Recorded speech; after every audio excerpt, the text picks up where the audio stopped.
Assalamualaikum warahmatullahi wabarakatuh.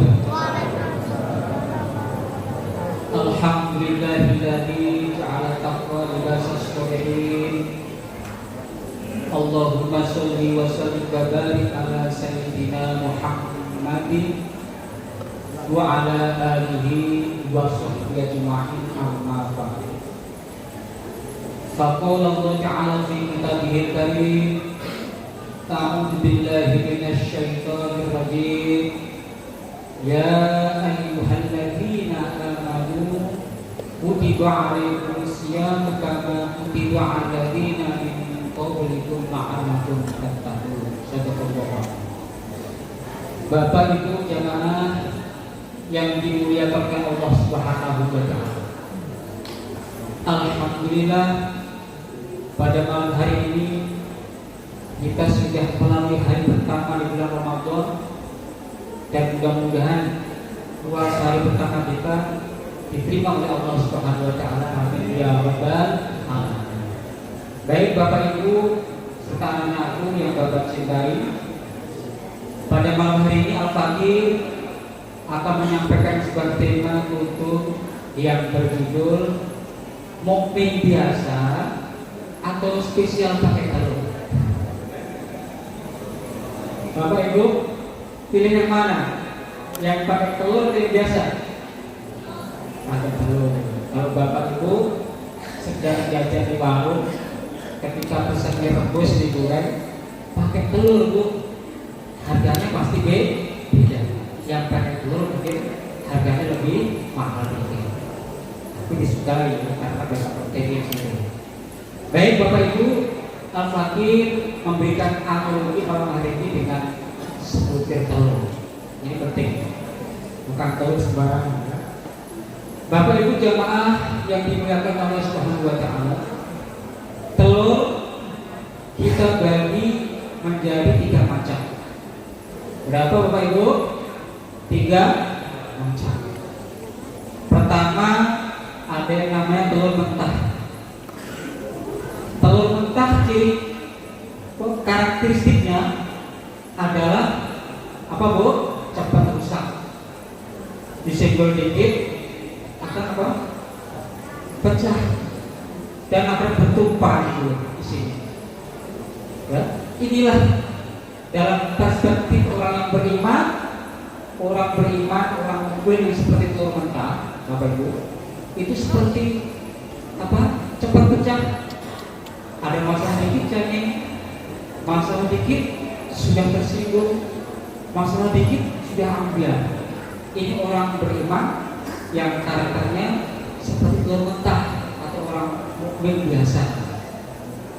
Kemudian yang kedua, ada namanya telur rebus telur matang. Ya. Setelah melalui proses direbus, digoreng, didadar, baru bilang, terus apalagi Pak baru dibikin telur asin. Ya. Nah, karakteristik telur matang itu lebih kuat daripada telur mentah, betul? Ya tuh, nggak langsung hancur isinya, mungkin yang luarnya, casingnya aja, tapi dalamnya tetap utuh, kuat, tahan lama. Begitu juga orang-orang beriman yang seperti telur matang. Ini adalah orang-orang beriman yang berkualitas. Tidak, jadi orang beriman yang berkualitas. Jadi tahan, tidak cengeng, diuji, tidak meluncang dan sebagainya. Kemudian terakhir, kita bikin tutup 3-5 menit saja. Yang terakhir, yang ketiga, ada yang namanya telur menetas. Apa Bapak Ibu? Telur menetas. Selagi anggrek nih berapa bulan kalau ayam? Berapa? 21 hari, Masya Allah. Prosesnya 21 hari. Tapi lebih lama kita diproses sebulan. Lebih lama kita. Nah, karakteristik telur yang menetas adalah dia menciptakan generasi baru, membuat peradaban baru, memberikan nuansa baru, dan inilah yang disebut mukmin elit istilah saya. Mukmin yang bisa menjadi arsitek peradaban baru. Mukmin yang bisa sebagai social engineering, ya, menjadi pelopor. Maka dari itu Bapak Ibu, 1 menit lagi, Bapak Ibu, tolong dengarkan penting ini. Jadi untuk menjadikan supaya telurnya menetes, itu harus melalui proses pembinaan yang benar di Rami 21. Begitu juga di kalangan dunia pendidikan yang negeri terutama atau kampus-kampus yang negeri atau termasuk yang swasta. Sekarang banyak telur yang diteteskan ya, yang dikeluarkan itu sekarang hanya menjadi orang yang cerdas secara akademik. Yang ditangkap para KPK, Bapak Ibu, itu orang yang pintar yang bodoh.